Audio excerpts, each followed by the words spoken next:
Ahoy there, Captain Benzie here, coming at you with a quick update video for EVE Echoes. Today we got the first part of the October-November update, so I wanted to discuss with you guys what is in that update, what the patch notes are, and what is not in the update, what is still yet to come, because there's a lot of really cool, exciting stuff to talk about, and a lot of misunderstanding going around about what is and isn't in this particular patch.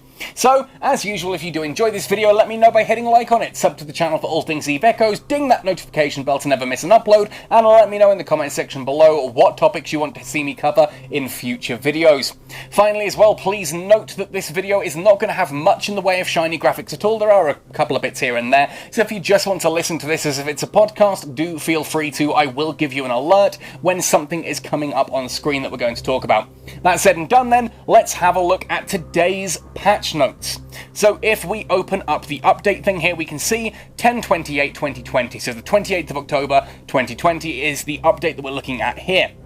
New ships: Tier 6 Catalyst Interdictor, Cormorant Interdictor, Coercer Interdictor, and Thrasher Interdictor. These 4 ships can be equipped with Interdiction Sphere and belong to Special Operations ships. I did a video on these already from inside the public beta test server.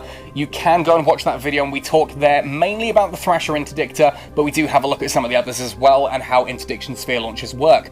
The ships in this case are in the game. You can do the whole reverse engineering and get the blueprints. You can turn those blueprints into ships, but Interdiction Sphere launches themselves currently are not in the game. More on that in a moment.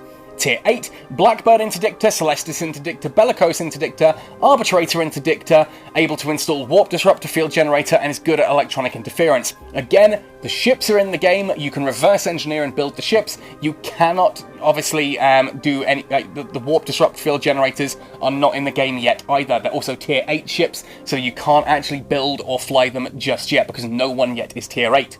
At Tier 9, we've got Catalyst 2 Interdictor, Cormorant 2 Interdictor, Coercer 2 Interdictor, Thrasher 2 Interdictor. With the enhancement of the Tier 6 Interdictor Destroyer, the combat and interception capabilities have been improved. Tier 10, Mala, Moa, Thorax, and Rupture Interdictor, able to install Warp Disruptor Field Generator, strong defensive capabilities. So those all there, the ones I've mentioned there, are in the game, in that you can view them in the ship tree. You can see their stuff in the market, but again, you cannot actually build these yet. You can theoretically reverse engineer them and build them, but they obviously require Tech 8, Tech 9, and Tech 10, which no one has just yet. New skill: Signal Interference Technology. Now in English this actually comes up as Signal Jamming, and obviously there's Signal Jamming 1 to 5, Advanced Signal Jamming, and Expert Signal Jamming, and from what I've seen these are exactly the same as they were in the public test server, so if you saw them in there you know what to look for. Signal jamming basically increases the effect and range of players using signal interference equipment, so tracking disruptors, guidance disruptors, sensor dampeners, and target painters. 2. Space interference device operation. That's an unusual way of calling it. Propulsion jamming is what it's referred to in the English client. Propulsion jamming is all about your interdiction spheres, whether it's the interdiction bubbles interdiction sphere launchers for the destroyers, or the warp disruption field generators for the heavy interdictor cruisers. Both of those get bonuses if you are training into propulsion jamming. Propulsion jamming is what it's called in English. Again, it is basic, advanced, and expert tier, and it does appear to be the exact same as it was in the public test server. So if you've watched my video there on what the on the interdiction sphere launches or on the target paint modules, etc., how you see the skills explained there are how they're going to be here in live. Skill adjustment. This is a huge one to me. Electronic warfare. Previously, it would only reduce the capacitor consumption of a small amount of electronic warfare equipment, namely warp disruptors and stasis webifiers. Now the range of energy Nosferatus and energy neutralizers is additionally increased. This is amazing. Now by training electronic warfare, either a basic, advanced, and expert, you can also increase the optimal range and accuracy fall-off of energy neutralizers. This opens up so many possibilities, and I'm not just talking about things like the Cruel and the Ashimu. I am talking about things like the Dragoon Assault, which now actually has a decent reason to put Nosferatus and neutralizers on it, because it can get a bit of extra range out of these things. That is a humongous update, and I adore that has been added. It really helps like a load of unique ships break out of the mold and do something a little bit different. I will probably actually go back and have a look at some of those destroyers. One of my cruiser alts is going to be completely retraining in destroyers as of this patch, in order for me to actually check out a lot of the destroyer relevant skills, and the fact that electronic warfare now affects the Nosferatus and neutralizers. That is huge. Another huge one here, the technical level of battleship skills and large weapon skills has been downgraded to Tech 8. Why is that vital? Because at Tech 8 you get some battle cruisers like the Naga that can use large railguns, but you can't train the skills for that until you hit Tech level 9. Same at Tech level 8, you can build the Macariel, all of the different faction battleships like the Rattlesnake and that. You can build those, but you couldn't train any of the battleship skills, which was kind of stupid if we're being completely honest. So they've lowered that down to Tech 8, which is an amazing quality of life change. It means if you are the kind of person who you've watched my video on the Macariel and you're going, oh yes please, I would love me some of that, despite the fact that it's going to cost like upwards of 10 billion to make, yeah, if you want a Macariel, you can now start training up the relevant battleship skills. That's huge. New features, lots of cool stuff coming on here. Halloween activities, which will be on from the 31st of October to the 10th of November. That's a big point here. People are already asking a lot, where are these Crimson Harvest anomalies? Has anyone seen one yet? If anyone tells you they've seen one, they're probably lying unless there's some bug. They're not in the game until the 31st of October, and they will disappear after the 10th of November. These are the cool anomalies that have a chance to drop some skins. Those skins may be temporary ones, they may be permanent ones. And if you're not watching the screen now, be warned, I'm about to put up on the screen the graphics that showcases what some of these skins look like. And oh my goodness, okay, I'm a bit of a Halloween fanatic anyway. Orange and purple is always a brilliant colour combination for me. I freaking love jack-o'-lanterns. These are amazing. And once you see them in game as well, you'll see that the mouth and the eyes of the jack-o'-lantern actually glow and have this kind of really cool smoky effect to them. These are incredible skins. And yes, you can buy the skins individually, or you can buy these big boxes, which are currently on special offer at about $100. Yes, I know, don't at me, it's a lot for skins, but that's kind of the point. They don't do anything, but the people who want them are paying a lot of money to help support the game. Look at it that way. For the rest of us who don't want to drop $100 on a bunch of skins, you can get out into those anomalies, start farming those, and you will be able to find both temporary and permanent versions of those skins in those combat anomalies. Crimson Harvest anomalies, they're called. They'll be in the game from the 31st of October to the 10th of November.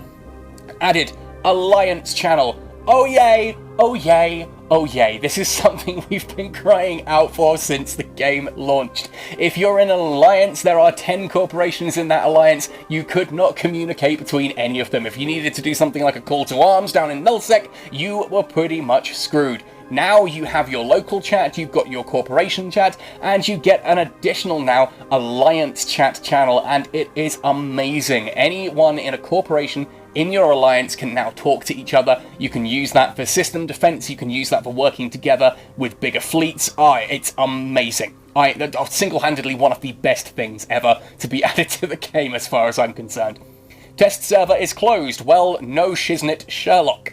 Starting from November, the login bonus will be restored to 30 days per month, or 31 actual days. You can claim rewards for each day. So starting on November, we will get 30-day login rewards every day, and that sounds like that is going to be for every month going forward. Yay! More free skill points, more of those prototype rig safes. I am a happy, happy bunny. Hopefully they start adding a few more frigate skin crates into these things as well. I'm tired of it all being cruisers. Give me my frigate skins as well, please.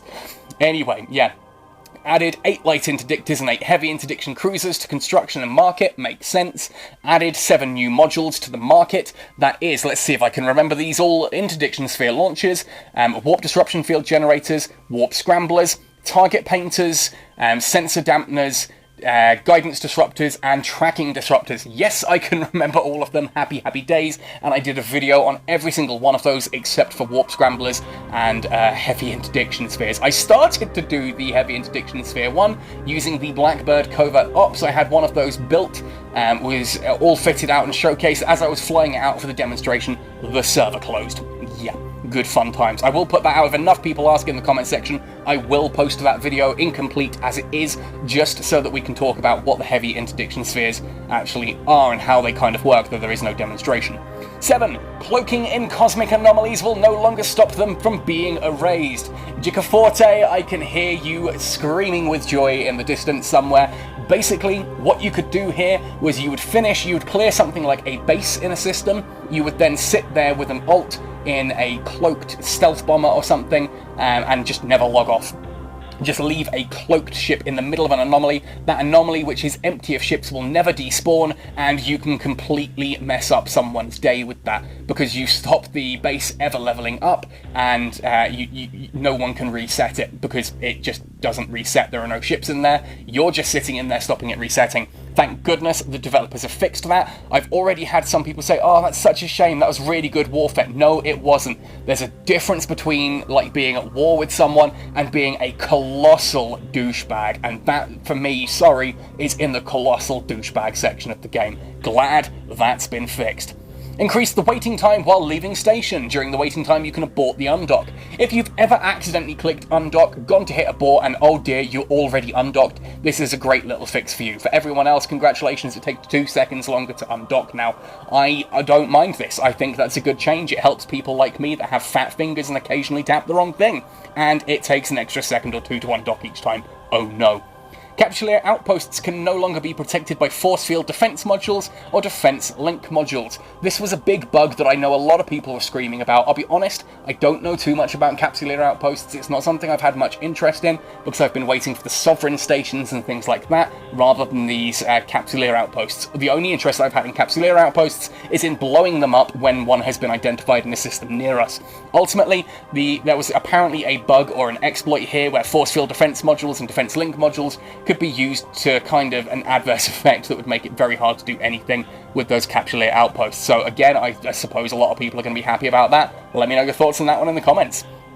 Added description for 7 new event modules. Now, they call them event modules, but as far as I'm aware, that's the 7 new E-War modules. They're not event modules, but of course they've added the description for them. Seems weird that you'd put an extra note for that. Name change history will now be displayed in employment history. Huzzah! If I kick you from my corporation and you decide to rename and try and come back, I can now check in the history and see who you were before you renamed and go, oh, hang on, I remember you in the mountains. And I can just say, no, you're not coming back in. Improved the notification pop-up. This is actually really swish. If you get, like, when you advance a skill, when you rush a skill to completion, you get a nice coloured notification of that. When you get ISK added to your wallet, you get a different colour notification for that. They get all nice little icons next to them that make it very easy now to tell exactly what a notification is and what it is in reference to, which is just a nice little quality of life. I don't think there was anyone sitting there going, oh my god, this needs to happen, but I'm really glad it has. Once you start flying around in the game and you see your bounties pop up, or like a PvP kill mail, that kind of thing, and you see that there are all these different graphics now, it looks so pretty and just it feels much more polished.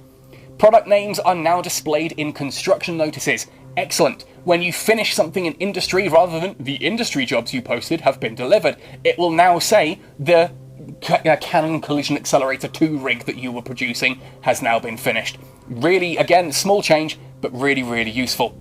Skills that can only be learned as Omega will now be added to tech levels after Omega expires. From what I gather here, basically, if Omega expired, you could lose tech levels if you were close to the boundary, and some of the skills that had pushed you over the boundary were Omega locked. Basically, when you came off Omega, those skills would lock again, and the total skill points would then push you back down. That was not fun, let's be completely honest. If you've just hit tech level 6, and that's thanks to some advanced skills or something, and then the alpha, you get locked back to alpha and you suddenly drop to tech level 5. That really sucks, and I'm glad that that's been fixed.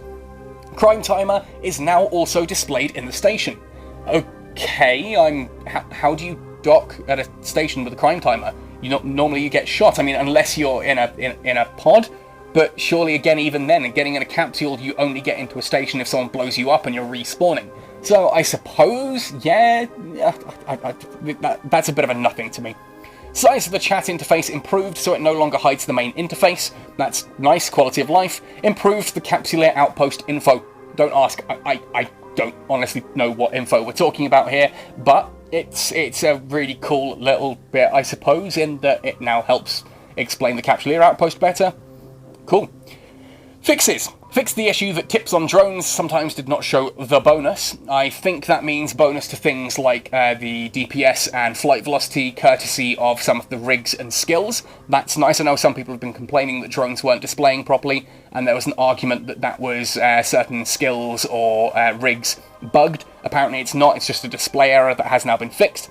Fixed the reprocessing error that would occur when a citadel was destroyed or during its unanchoring process. Okay, so apparently if you're reprocessing something and a citadel disappears, again, explain this one to me. It's Capsuleer Outpost. I don't touch Capsuleer Outposts. I have no interest in them at all. Fix the problem where player ship damage reports did not show up. Yes, that I've seen, where you can be taking damage and it's just not telling you from where. That's a really nice little fix to have there. I'm glad that one's gone. Fix the problem where some player's name would show blank. Yes, I've had this one before as well, where I undock from station and there's a load of greys around me without names, and it's like, oh boy, are we under attack? Only for me to dock, relog the game, come back out, and no, it was just a bug. They're all friends, it's all blue, and I dare say that's caused some problems for some people. Fix the problem where the range would not increase further after tracking computer was activated. Again, that's not a bug that I personally encountered, but again, glad it's been fixed. Tracking computers obviously extend the range of your guns. If one's not doing its job properly, well, you'd kind of want to get that fixed, wouldn't you? Right, well, that's the patch notes. Let's jump into the game because I just want to quickly showcase those skins because, oh my goodness, they're beautiful. If you look under the character menu here, you will see that there is the event option, which now gets this really cool jack-o'-lantern to it and an amazing little graphic. And it says here, 31st of October, midnight, through to the 10th of November. Sorry, American date times. Really? Why is it the American way around? Search for Haunted Ruins and Crimson Cemetery in space, obtain special modules and skin rewards. Now, it looks like when you clear these anomalies, you will get one of these crates here at the bottom, like a common haunted supply, a rare haunted supply, and a precious haunted supply, and these have some really cool little items in them that aren't necessarily shown elsewhere. Now obviously you get things like here, the Mark V Interdiction Sphere Launcher, Mark 7, Bubble Gun, and Devour. I'm not convinced that it's just the Mark V Plus. It might be that the Mark 9s and that drop in there as well. We've seen before in certain skill listings that they don't always showcase every single possible module, but here I have no reason to doubt this. So Mark V, Mark 7, the Officer, and the Storyline variants seem to drop out of these crates as well. Kind of like when you finish a storyline encounter, you get those options in there as well, and that appears to be everything from the Interdiction Sphere Launchers, the Target Painters, Sensor Dampeners, Warp Scramblers, Tracking Disruptors, Guidance Disruptors, Warp Disruption Field Generators, and then the skins. Now I'm going to hold off talking about the skins just here. For now, I'm going to come out and jump into the store. First of all, that's the NES store here, because there is the Crimson Harvest section has been added. Now you'll notice that you've got all these cool looking skins here, and this might be the only way to make a Celestis look actually respectable. And you can see here what I was talking about. That kind of glowy mouth and the glowy face to it is just awesome. I love this so much. These are amazing looking Halloween skins. I love the bats, the purple, the orange. To me that's just perfect. And there are some seriously cool ones here, like the Talwar. Loads of different ships. Again, we are missing out on them being any frigates, but I get it. Devs hate frigates. I love them. Devs hate them. Now here at the top you'll see that obviously there are these crates as well. The skins shown down here are permanent and available for Plex there, or you can come up and you can buy these crates. Now yes, these crates are currently at about $100 a pop.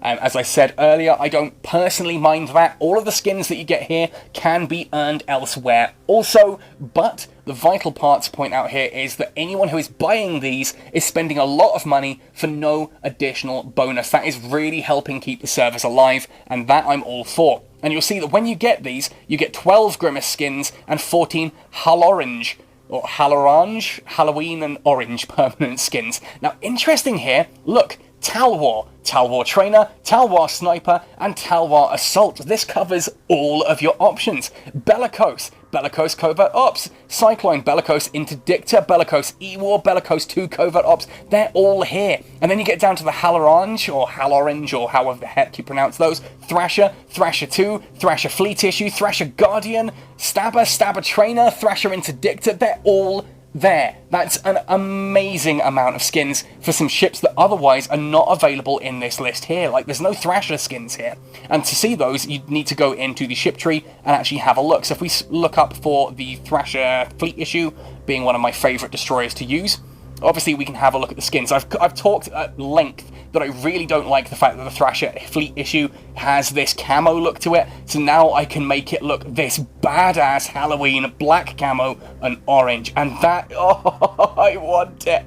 I'm tempted. I'm so tempted to drop the cash to get this box just for the Thrasher Fleet Issue skins. Look at that. And this does change again. If we go to the Thrasher Guardian, we can have a look at their one there. You see it's slightly different. This has got a little bit more orange in it to make it stand out a bit more. What's the Thrasher 2 one like?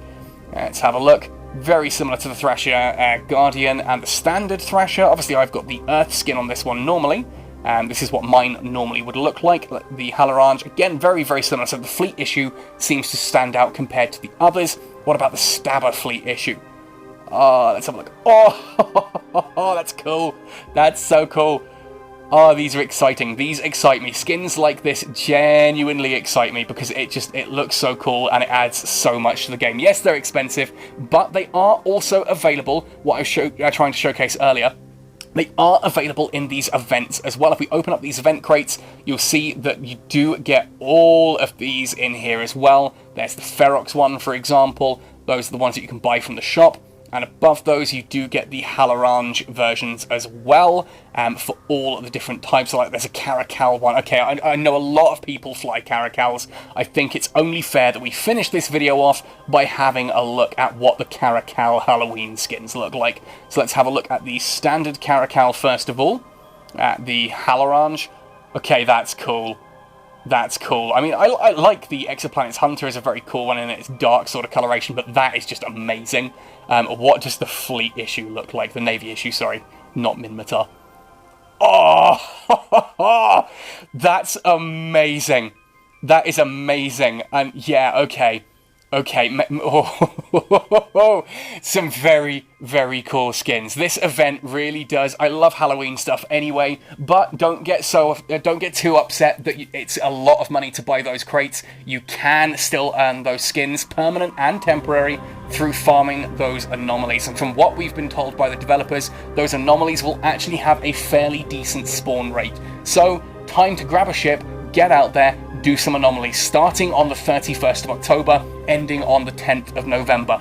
Good luck to you all. Thanks for watching to the end. Let me know in the comment section down below what your favourite part of this patch is. I am super excited. I love Halloween related stuff. I love E-War. There's so much in this patch that I am just very, very happy with.